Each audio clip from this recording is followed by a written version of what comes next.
activists found not guilty of criminal damage by a jury who accepted the defense that their actions were a proportionate response to the climate crisis.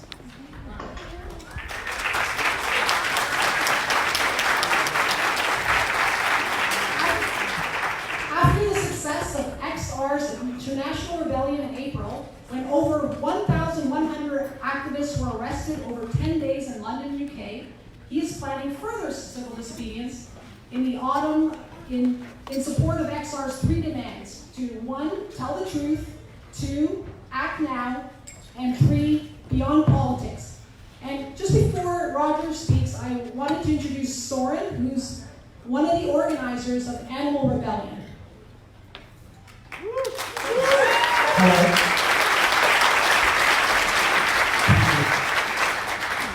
So, I'm also a member of XR. I've been a member of XR from when it started.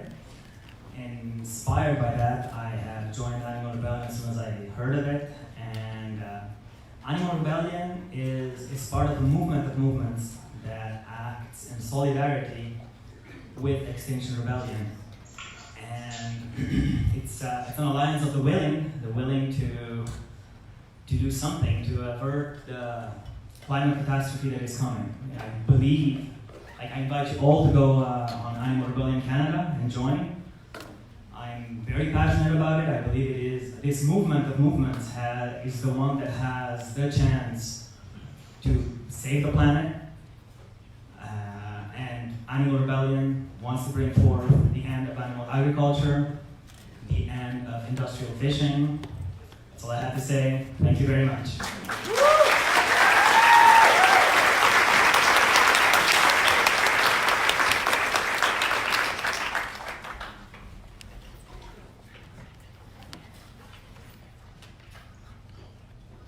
Okay.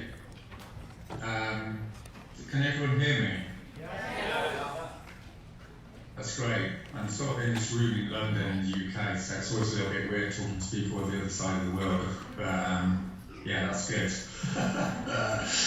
Okay, so my name's Roger Hallam. I'm a co-founder of Extinction Rebellion. You've probably heard about us and know about it a little bit. I have been an organic farmer, growing organic vegetables for 20 years. Been a vegan for 34 years, since I was 18. In the days when being vegan was quite a peculiar thing. Let's leave it at that.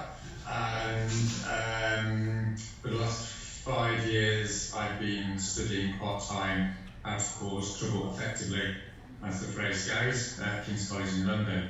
And I've been going around different campaigns doing projects to see how they can use direct action, civil disobedience and what have you to be more effective. And in January last year, I did a paper for a network called Rising Up, which is a network of activists and academics, set called Pivoting to the Real Issue, which argued that the climate and ecological crisis was going to be the battering ram, basically, that brought down the Western economic and political system. And that was based upon a sort of research orientation rather than a sort of ideological thing. So one of the big things to understand about Extinction Rebellion is it's based upon research rather than, an old-fashioned ideology, as it were. So the people that got together in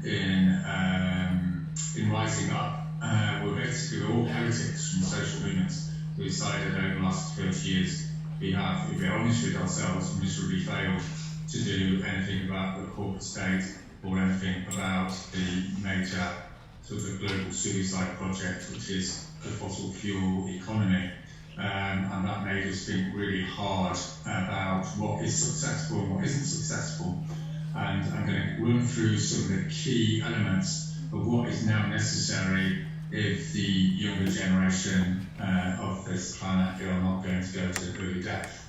And so nothing could be more important, I guess. And Extinction Rebellion is based upon two main ideas. One is to tell the truth, and the second is to act as if that truth is real. Both would sound sort of like reasonable ideas, but But the fact of the matter is we've been lied to for 30 years about the extremity of the climate crisis, and I'm sure we're all aware that we've sort of been lying to ourselves as well, that it's not quite as bad as it actually is. And in terms of acting as if the truth is real, well, again, like, it is real, and we are facing the destruction of the natural ecosystems of the world, the animals and of the world, and of course the human race. Then we need to be doing something more important than emailing and handing out leaflets and sitting on committees. We need to be doing what's most effective. So I'm going to say a little bit about the climate situation first of all, because as I'm sure you're aware, the climate and ecological emergency is a major situation. But one of the biggest problems is that people don't really realise how beyond dire it is, and that's a sort of excuse not to emotionally relate to it and to ignore it, and generally go about your life as if there's nothing actually that major happening.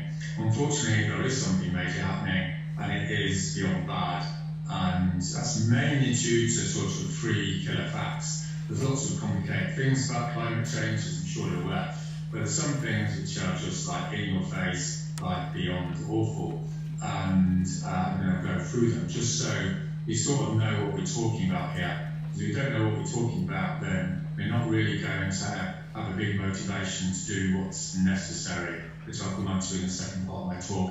And obviously you can ask questions at the end there. I just want to check, by the way, are we going for another 45 minutes? Is that right, or is it an hour?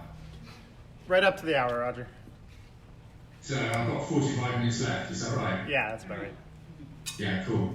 Okay, right, well, here's a quick sort of horror story, basically. If you're not aware, 70% of the Arctic in the summer has melted over the last 30 years. So it's not like 2%, that'd be a problem. Well, it's not 10%, that'd be a reason for panic. No, it's 70% gone. And I'm sure you're aware that when it's warm, ice melts. So there's nothing complicated about this. If you're a teenage science student, you can go and look at the chart, and you can see that it's all going to be gone in a matter of 3 or 4 years, 10 years at the most. When it's gone, then it means it's not coming back, because the water will heat up in the Arctic, there's no ice covering it, and you'll have a rapid increase in temperatures. And that might not sound like it's very important, but basically that's the end of a stable climate for at least the northern hemisphere. The jet stream, which is propelled by the difference in temperature between the Arctic and the equator, will become more and more erratic. And one of the reasons farmers like myself almost went out of business, and many farmers are going out of business, is because every year, as I'm sure you're aware, there's like 1 in 1,000 year events. It's either like massively hot, massively cold, massively dry, or massively wet, and this goes on for week after week. And that's because the wind systems around the northern hemisphere are slowing down, and you get this weather blocking thing.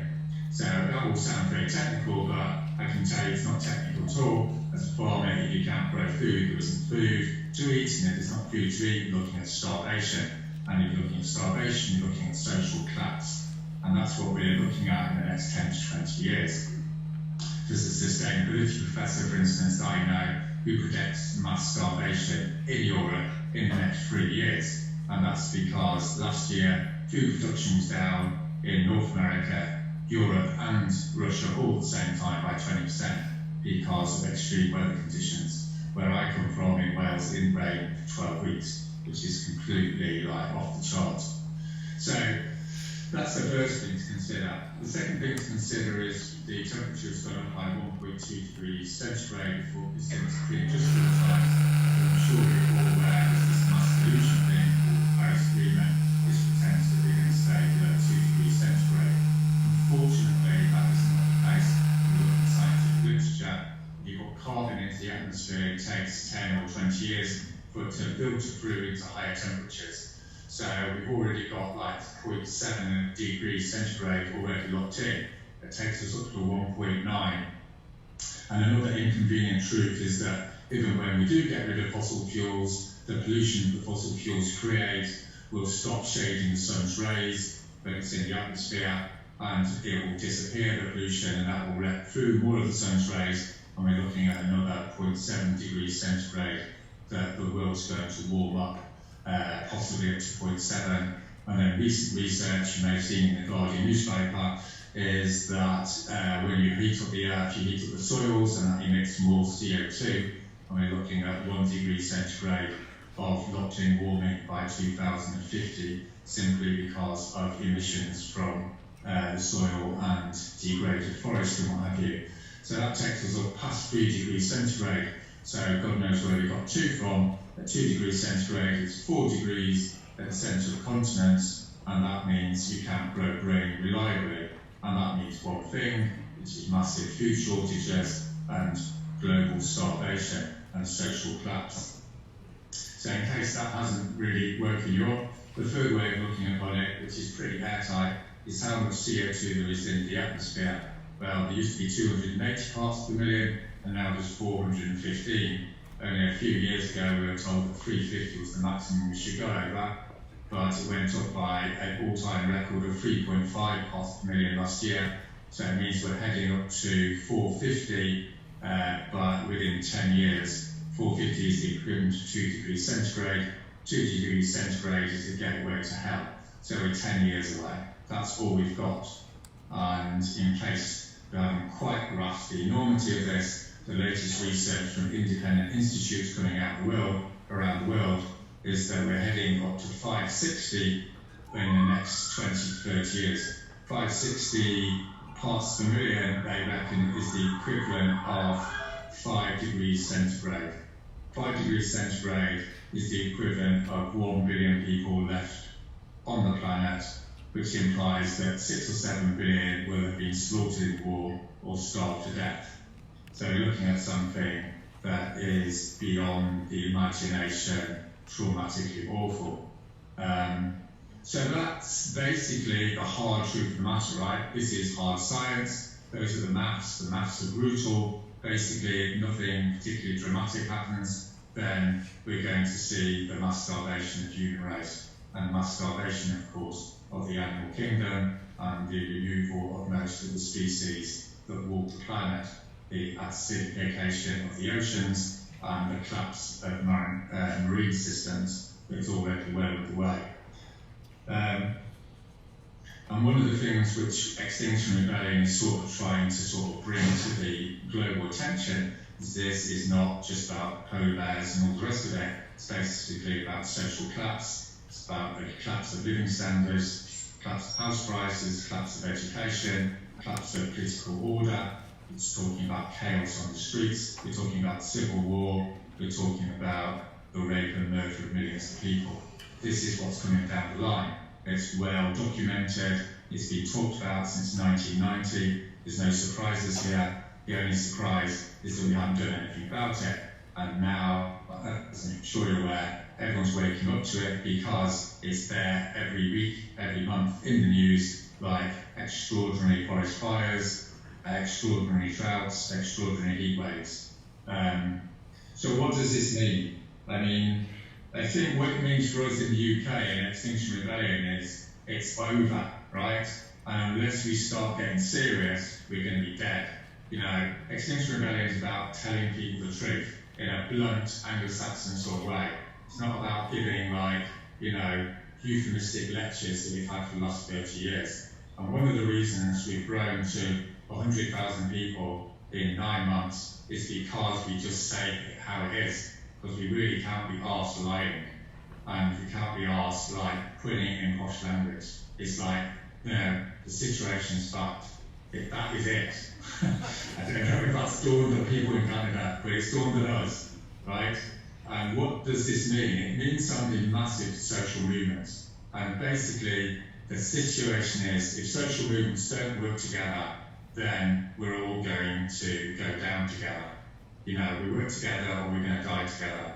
And this is a precedent, of course, in the 20th century with the Nazi sort of threat in the 1930s. You know, all progressives, all people of minimal sort of decency, as it were, combined together in things called the Popular Front. And that includes everyone from conservative Catholics through to liberals, socialists, and communists, and everyone in between, and people of no political belief. So the view of Extinction Rebellion and of the research that we've looked at is if you're going to create fundamental change in the political regime, then you need movements to come together. And that's one of the reasons I'm talking to you tonight or today, and it's one of the reasons why people, Animal Rebellion started and various other social movements are coming together. So the second part of my talk is going to be about what to do about it. But I've just realised it's getting a bit dark, so I'm just going to switch the light on every minute.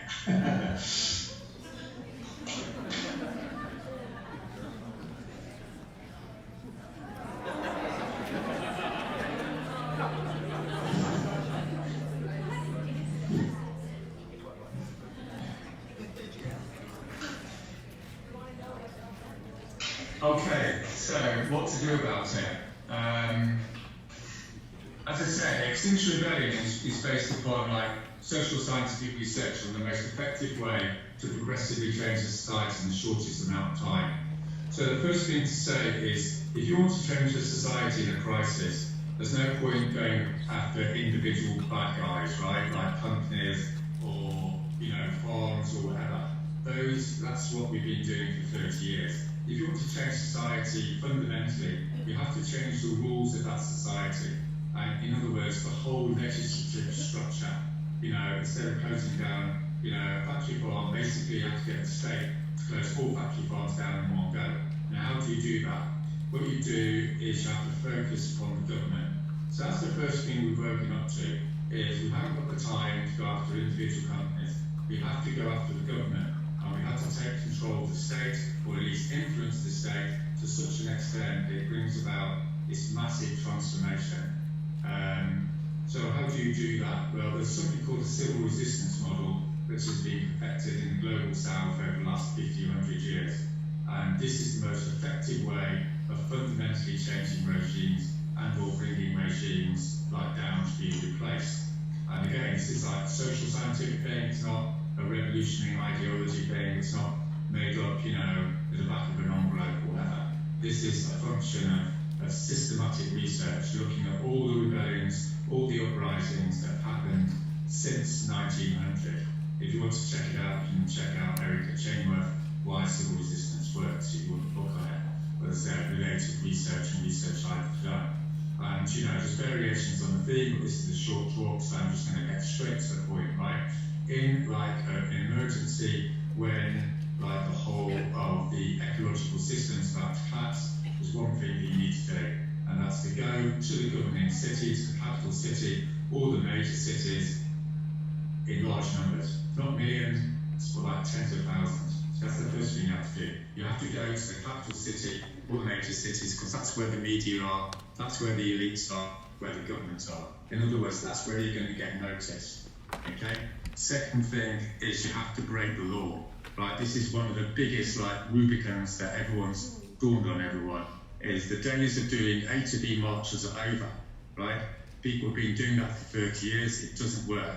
It might work if you get millions of people. It might work a little bit, but it's nothing compared with breaking the law. When you break the law, you get the attention of the media, you get the attention of the government.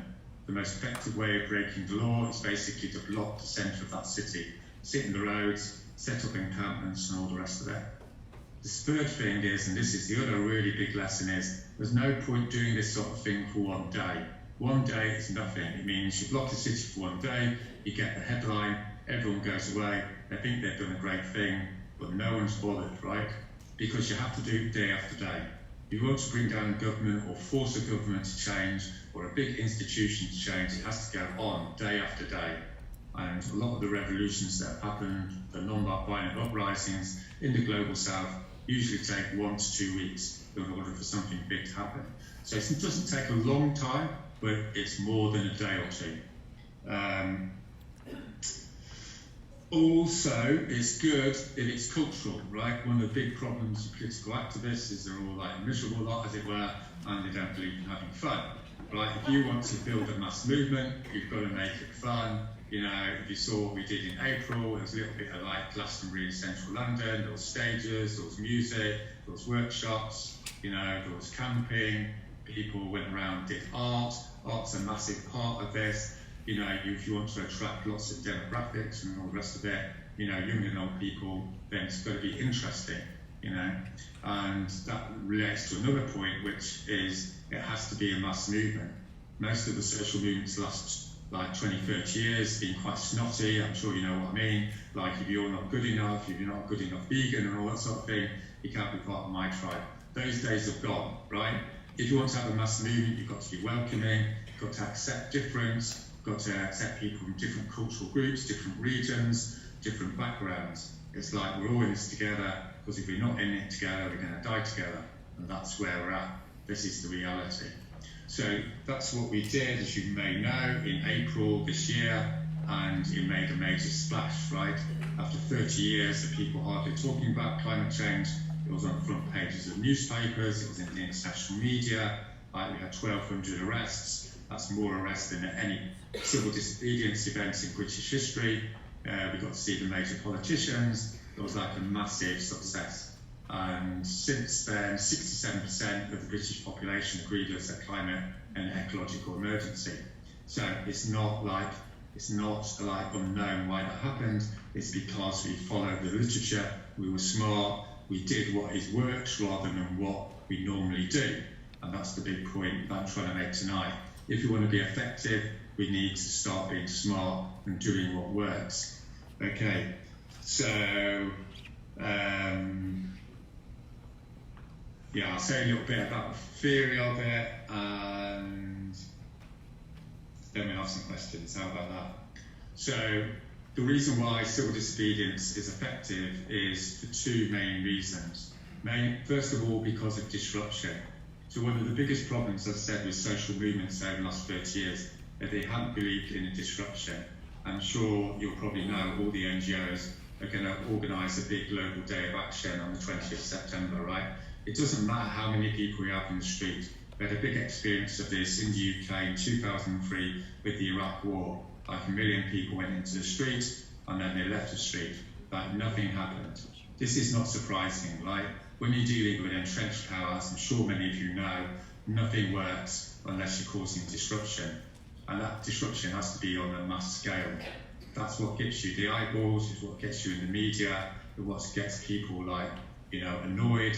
And this is a related point, which is unless you're upsetting people, you're not going to be effective. Okay? You need to be blocking the cities, closing down economic infrastructure. Again, I'm not saying this because I'm some sort of mad radical or something.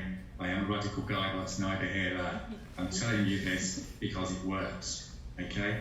Has to stay non-violent, of course, has to stay respectful. Those are really important elements to it. But there's another element to it which is a little bit more controversial, but it's also an essential element, and that is sacrifice. There's lots of euphemisms for this word, but I'm just going to give you the blunt word, which is sacrifice, which basically means suffering for the cause.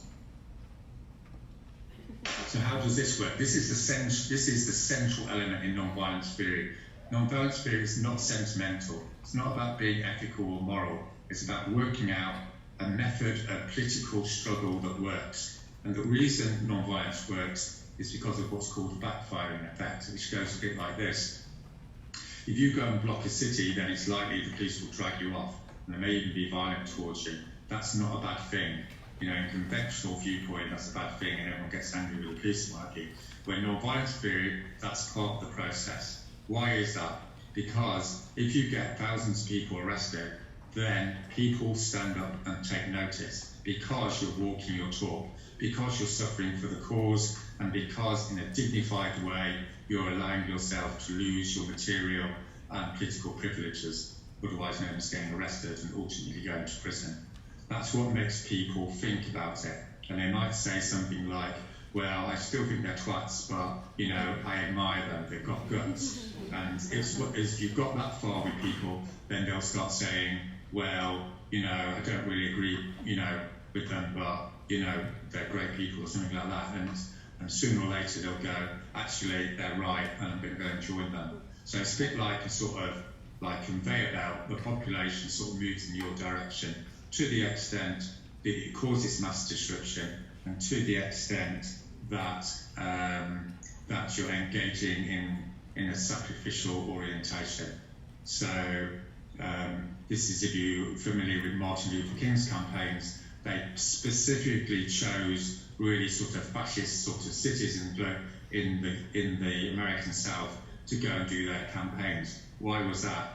Because they knew they would get like this violent and aggressive reaction from the authorities, and that would create big social sort of drama, political drama, the front pages in the newspapers and what have you, and that's what's needed to bring about the change. Okay, so obviously I'm simplifying a lot because it's short talk, so you can tell me, I can talk more about it in the questions if that's okay. But I want to say something about another element of Erica Chenoweth's research and the general research on how to rapidly change societies in a progressive way. So it's all very well blocking the cities and what have you, and it's all very well being disruptive and sacrificial. But the fundamental blunt fact of the matter is, it's the numbers game, right? If you've only got 50 people like sitting down in the centre of Toronto, no one's going to give a shit, right? It's just like whatever. You know, if you've got 500, it's going to be maybe, you know, on Toronto News or whatever. But if you've got 5,000, like it becomes the biggest disruptive event, you know, of the decade or whatever. So it's all about the numbers. And how we're going to get the numbers, of course, is by movements working together. And this, of course, is a massive challenge, because I'm sure you're aware that social movements, particularly the progressive social movements in America, love to disagree with each other and love to tell each other why they're all going wrong. So this is all very valid often, of course, because I'm sure you know lots of people in social movements aren't doing it right. However, this is like squabbling, you know, in the rowing boat as you go up the Niagara Falls. You know, you can feel particularly virtuous in your silo, and you're also going to die. So it's far better, I would suggest, respectfully suggest, that you swallow your ego and your radical pride and start working together with people that you definitely don't like. And that's the way that you significantly change society.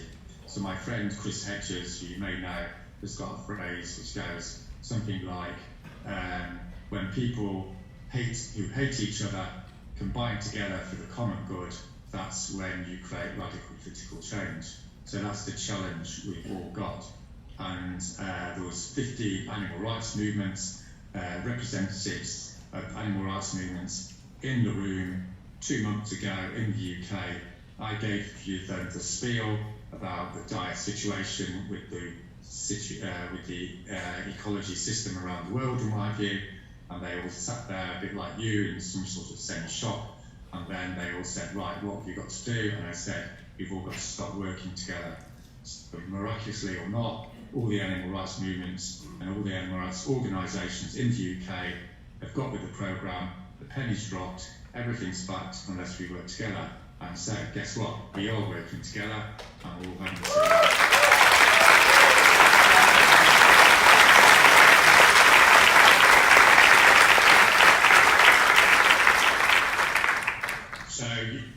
So you know what I'm going to say, don't you? So it's Canada's turn next. And I know there's Animal Rebellion there, and I know Extinction Rebellion is doing great stuff, and these networks are going around the world. They're all increasing exponentially. Extinction Rebellion spread to 56 countries. There's 100,000 people involved in the UK. You've been given like millions of pounds now by people that are shitting themselves with loads of money. And we're all ready to go. And what I would hope, I guess, is that as a result of this session, you won't just think that's interesting, but you actually start to think about your future and the future of all the animals on this planet, and realise that we all need to get with this methodology and with this process. And in October in the UK, we're looking at 10 to 20,000 people sitting in the street, which will probably make it the biggest rebellion event since 1968. And that's going to be quite something. And my prediction is that if that happens, the British police, who are very alienated from the government, just for the record, might start to decide it's not their job to pull grannies and 10-year-olds off the street day after day in order to do the bidding of of a genocidal regime, and you might see something dramatic happen. So never say never, but that's the plan. And we're very much hoping Canada will be following on very closely behind. So thank you very much.